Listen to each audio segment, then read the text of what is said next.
Hello class, मेरा नाम है कौशल और मैं अपने यूट्यूब चैनल कौशल सर क्लासेस पर आपका हार्दिक स्वागत करता हूं। मित्रों, मेरी पिछली वीडियो नई शिक्षा नीति के महत्वपूर्ण प्रश्नों पर बनी थी जो प्रत्येक परीक्षा के लिए उपयोगी थे। इन्हें आप लिंक पर भी जाके देख सकते हैं। मेरी इस वीडियो में मैंने कुछ ऐसे प्रश्न सिलेक्ट किए हैं जो टेट, सुपर टेट से लेकर के इवन पीसीएस की भी परीक्षाओं में भी पूछे जाते। वीडियो प्रारंभ करने से पहले जिन मित्रों ने अभी तक मेरे चैनल को सब्सक्राइब नहीं किया है तो सब्सक्राइब कर लीजिए। आगे भी बहुत महत्वपूर्ण वीडियो मैं आपको देने वाला हूं। साथ ही लाइक बटन को प्रेस करिए ताकि आपको नोटिफिकेशंस मिलती रहें जो जो वीडियोस बनती रहें, और इसके साथ ही शेयर करेंगे तो व्यूज़ बढ़ेंगे। और आइए प्रारंभ करते हैं अपनी वीडियो। पहला प्रश्न है, मध्याह्न भोजन योजना कब प्रारंभ की गई थी? तो मध्याह्न भोजन योजना एक ऐसा प्रश्न है जो प्रत्येक परीक्षा में अब तक हजारों बार पूछा जा चुका होगा। तो ये मध्याह्न भोजन योजना 1995 में 15 अगस्त को प्रारंभ की गई थी। इस योजना का उद्देश्य क्या था? तो ये योजना विद्यालयों में नामांकन बढ़ाने के लिए उद्देश्य था इसका। जनरली छात्र कंफ्यूज हो जाते हैं और उनको ये लगता है कि ये पोषण से रिलेटेड है। पोषण इसका दूसरा उद्देश्य है, परंतु इसका प्राथमिक उद्देश्य है विद्यालयों में नामांकन को बढ़ाना। मेरा तीसरा प्रश्न है कि देश की प्रथम महिला शिक्षिका कौन थी? देश की प्रथम महिला शिक्षिका सावित्रीबाई फुले थी। इनके पति का नाम ज्योतिराव फुले था और इन्होंने अपने पति के साथ मिलकर देश में प्रथम महिला स्कूल स्थापित किया था। ये क्वेश्चन काफ़ी पूछा जाता है। इनका संबंध महाराष्ट्र से था। मेरा अगला प्रश्न है, राष्ट्रीय शिक्षक दिवस किस दिन मनाया जाता है? तो ये लगभग सभी लोग जानते होंगे, 5 सितंबर को मनाया जाता है। किसके स्मृति में मनाया जाता है? डॉक्टर सर्वपल्ली राधाकृष्णन, जो हमारे देश के दूसरे राष्ट्रपति थे, उनके जन्म दिवस के अवसर पर मनाया जाता है। ये उनकी इच्छा थी कि उनके जन्म दिवस को शिक्षक दिवस के रूप में मनाया जाए। मेरा अगला प्रश्न, ये नहीं जानते होंगे आप लोग कि इन्हें भारत रत्न से कब सम्मानित किया गया था? अगर आप टीचर बनने वाले हैं और नहीं भी बनने वाले हैं तो आपके देश के ये राष्ट्रपति, दूसरे राष्ट्रपति थे, तो आपको ये जानना चाहिए कि भारत रत्न इन्हें 1954 में दिया गया था। टीचर्स के लिए विशेष है कि राष्ट्रीय शिक्षक दिवस आप जानते हैं परंतु विश्व शिक्षक दिवस नहीं जानते हैं। कई बार वाइवा इंटरव्यू में पूछ लेते हैं। तो विश्व शिक्षक दिवस 5 अक्टूबर को मनाया जाता है और यूनेस्को ने इसे विश्व शिक्षक दिवस घोषित किया है। साथ ही अंतर्राष्ट्रीय साक्षरता दिवस किस तिथि को मनाते हैं? 8 सितंबर को अंतर्राष्ट्रीय साक्षरता दिवस मनाया जाता है। शिक्षा से रिलेटेड जितने भी दिवस हैं, चाहे मानसिक स्वास्थ्य दिवस हो, स्वास्थ्य दिवस हो, ब्रेल लिपि दिवस हो, विकलांग दिवस हो, इन पे मेरी एक अलग वीडियो आएगी और इसमें आप देख सकते हैं वहाँ आपके 1 या 2 नंबर पक्के हो जाएंगे नेट, टेट या सुपर टेट के लिहाज से। तो वीडियो को सब्सक्राइब जरूर कीजिएगा। मेरा अगला प्रश्न है, राष्ट्रीय शिक्षा दिवस। शिक्षक दिवस आपने देख लिया, राष्ट्रीय 5 सितंबर को। राष्ट्रीय शिक्षा दिवस किस तिथि और किसके जन्म दिवस पर मनाया जाता है? तो राष्ट्रीय शिक्षा दिवस 11 नवंबर को मनाते हैं। मौलाना अबुल कलाम आज़ाद, ये हमारे देश के पहले शिक्षा मंत्री थे, उनके जन्म दिवस पर यह मनाया जाता है। एक प्रश्न और पूछा जाता है कि विद्यालय के अधीन सबसे बड़ी भोजन योजना कौन सी है जिसमें भोजन वितरित किया जाता है? तो जो अपने यहाँ चलती है मध्याह्न भोजन योजना, यूपी में इसे मध्याह्न भोजन योजना के नाम से जानते हैं। प्राइमरी के बच्चों को पोषण और पुष्टाहार दिया जाता है विद्यालय में ही। तो ये योजना विश्व की सबसे बड़ी भोजन योजना है। सर्व शिक्षा अभियान किस वर्ष प्रारंभ किया गया था? SSA, तो सर्व शिक्षा अभियान प्रारंभ किया गया था वर्ष 2001 में और इसका उद्देश्य था सभी को शिक्षा सुलभ कराना। कस्तूरबा गांधी बालिका विद्यालयों की स्थापना किस वर्ष की गई? आपको पता होगा कि ये कस्तूरबा गांधी बालिका विद्यालय काफ़ी फेमस थे पिछले कुछ समय से। इनमें ऐसी नियुक्तियों का मामला आया था जो फर्जी नियुक्तियां थी, तो इनसे भी प्रश्न आ सकता है। वर्ष 2004 में कस्तूरबा गांधी बालिका विद्यालयों की स्थापना की गई थी। फिर इसके बाद मेरा अगला प्रश्न है कि इनमें आरक्षण का क्या प्रावधान है। जनरली लोग बता देते हैं कि केजीबीवी क्या है, कस्तूरबा गांधी बालिका विद्यालय बालिकाओं के लिए आवासीय विद्यालय है, लेकिन आरक्षण नहीं बता पाते हैं। एससी एसटी और ओबीसी लड़कियों के लिए 75% आरक्षण है और इसमें 25% सीटें गरीबी रेखा के नीचे छात्राओं हेतु है। ये बालिका विद्यालय है। इसी प्रकार अगला प्रश्न कि किस प्रकार का विद्यालय है, तो आवासीय विद्यालय है। यहाँ पर मैंने अपने चैनल का लिंक दे दिया है, इसे आप टच करके मेरे चैनल पर जा सकते हैं और जो भी वीडियोज़ आपको अच्छी लगे उसे आप देख सकते हैं। मेरा अगला प्रश्न है, पढ़े भारत बढ़े भारत योजना कब प्रारंभ की गई थी, तो 26 अगस्त 2014। नया प्रश्न है, ध्यान दीजिएगा। ये सर्व शिक्षा अभियान के अंतर्गत ही एक उपकार्यक्रम है। एक मेरा अगला प्रश्न कि आरटीई शिक्षा का अधिकार अधिनियम आरटीई एक्ट वर्ष 2009 में बना था, परंतु किस तिथि को पूर्ण रूप से लागू हुआ, तो ये तिथि है 1 अप्रैल 2010। ये क्वेश्चन भी सैकड़ों बार पूछा गया है। आरटीई में शिक्षा का अधिकार अधिनियम के अंतर्गत कितने वर्ष के बच्चों को निःशुल्क एवं अनिवार्य शिक्षा की व्यवस्था है, 6 से 14 वर्ष के बच्चों हेतु।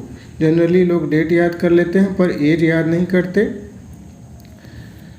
अगला प्रश्न है, सर्वप्रथम अनिवार्य एवं निःशुल्क शिक्षा का प्रस्ताव किसने रखा था, तो जी हाँ, यह आज़ादी के पूर्व ही गांधी जी के जो गुरु माने जाते थे गोपाल कृष्ण गोखले, राजनीतिक गुरु थे गांधी जी के, इन्होंने अनिवार्य एवं निःशुल्क शिक्षा का प्रस्ताव रखा था, परंतु ये स्वीकार नहीं किया गया था। किस संविधान संशोधन द्वारा शिक्षा को मौलिक अधिकार बना दिया गया, तो 86वें संविधान संशोधन वर्ष 2002 में शिक्षा को एक मौलिक अधिकार बना दिया गया। तो जनरली पूछ लेते हैं कि शिक्षा किस प्रकार का अधिकार है।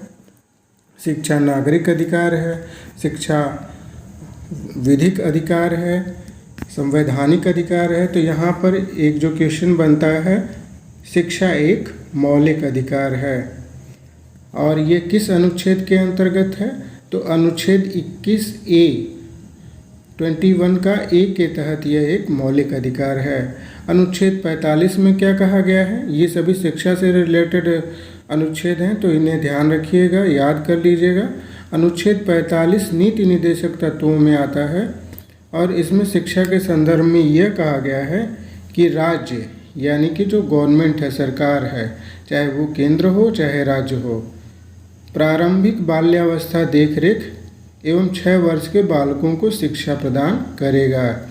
इसी को ECCE के नाम से जानते हैं, early childhood care and education, यानी आंगनबाड़ी प्री नर्सरी क्लासेस। तो ये अनुच्छेद 45 में बताया गया है कि राज्य का यह दायित्व है कि उसे ऐसा करना चाहिए। अनुच्छेद 51A में या 51(1) में मूल कर्तव्यों के अंतर्गत क्या प्रावधान है, ये मूल कर्तव्यों के अंतर्गत आता है। ध्यान दीजिएगा, 21A में मौलिक अधिकार है, 45 नीति निर्देशक तत्व है और 51 में मूल कर्तव्य है। और मूल कर्तव्यों में ये कहा गया है कि माता पिता का कर्तव्य है कि वह अपने 6 से 14 वर्ष आयु के बच्चों को शिक्षा का अवसर प्रदान करेंगे। यहाँ माता पिता से तात्पर्य है अभिभावक व मामा मामी या कोई और भी हो सकता है, और अपने बच्चों से तात्पर्य है जिनका वह पालन पोषण कर रहे हैं, यानी वह अपने सगे बच्चे या फिर प्रतिपाल्य कोई भी हो सकता है जिसकी वो देख रेख कर रहे हैं। फिर मेरा अगला प्रश्न है कि 1976 से पूर्व शिक्षा किस सूची का विषय था, तो ये राज्य सूची का विषय था। जैसा कि आप जानते हैं कि संविधान में 3 सूचियां हैं, केंद्र सूची, राज्य सूची और समवर्ती सूची। तो शिक्षा 1976 से पूर्व राज्य सूची का विषय था। फिर वर्तमान समय में शिक्षा समवर्ती सूची में है। समवर्ती सूची का मतलब होता है कि इस पर केंद्र और राज्य दोनों ही संविधान बना सकते हैं, परंतु मतभेद की स्थिति में केंद्र द्वारा बनाया गया कानून ही लागू होता है। तो वर्तमान में शिक्षा समवर्ती सूची में है, यानी इस पर बनाया गया केंद्र द्वारा बनाया गया कानून ही सर्वोपरि माना जाएगा। फिर ये प्रश्न आता है, बहुत ही बार पूछा गया है कि शिक्षा को राज्य सूची से समवर्ती सूची में लाने के लिए संशोधन किया गया। तो किस संशोधन द्वारा? 42वें संविधान संशोधन द्वारा। और ये कब किया गया? 1976 में। इस संशोधन द्वारा शिक्षा को समवर्ती सूची में लाया गया। एक कार्यक्रम है महिला समाख्या। कार्यक्रम कब और किसके लिए प्रारंभ किया गया था? तो ये 1989 में जो सामाजिक और आर्थिक रूप से पिछड़े समूह की महिलाएं हैं उनकी शिक्षा और सशक्तिकरण हेतु ये कार्यक्रम प्रारंभ किया गया था। विश्व पुस्तक एवं कॉपीराइट दिवस कब मनाया जाता है? तो 23 अप्रैल वह तिथि है। ब्रेल लिपि के आविष्कारक कौन थे? जैसा आप जानते हैं कि ब्रेल लिपि दृष्टिहीनों को पढ़ने के काम आती है। जो दृष्टिबाधित विद्यार्थी हैं वो लुइस ब्रेल ने बनाया था और ये फ्रांस के रहने वाले थे। एक शैक्षिक चैनल ज्ञान दर्शन है। आजकल चैनल बड़े फेमस हैं। करंट प्रश्नों को हमने खोज के लाया है, चाहे वो कस्तूरबा हो चाहे ज्ञान दर्शन हो।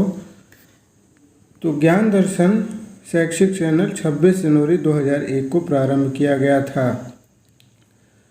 फिर मेरा अगला प्रश्न है, राष्ट्रीय माध्यमिक शिक्षा अभियान जिसे कि RMSC कहते हैं, यह 2009 में प्रारंभ किया गया था और इसका एक महत्वपूर्ण लक्ष्य जो कि 2020 में पूरा होना था, माध्यमिक शिक्षा को 100% प्राप्त कर लेना, 100% प्राप्त कर लेना RMSC का लक्ष्य था। इसी प्रकार एक दूसरी योजना है RUSC, राष्ट्रीय उच्चतर शिक्षा अभियान।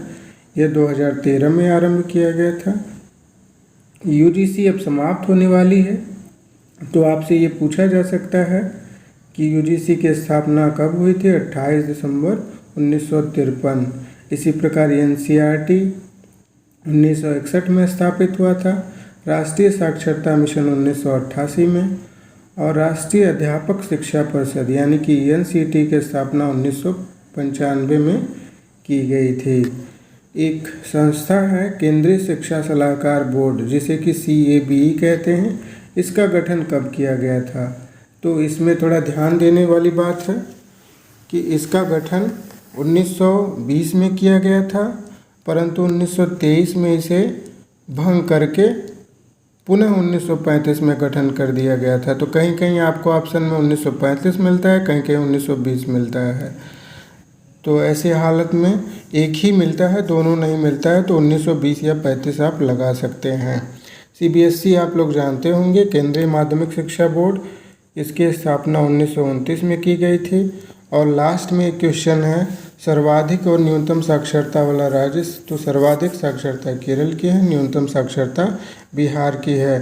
साथ में आप लोग वीडियोस के लिंक पर जा कर के आप लोग वीडियो यहाँ पे देख सकते हैं।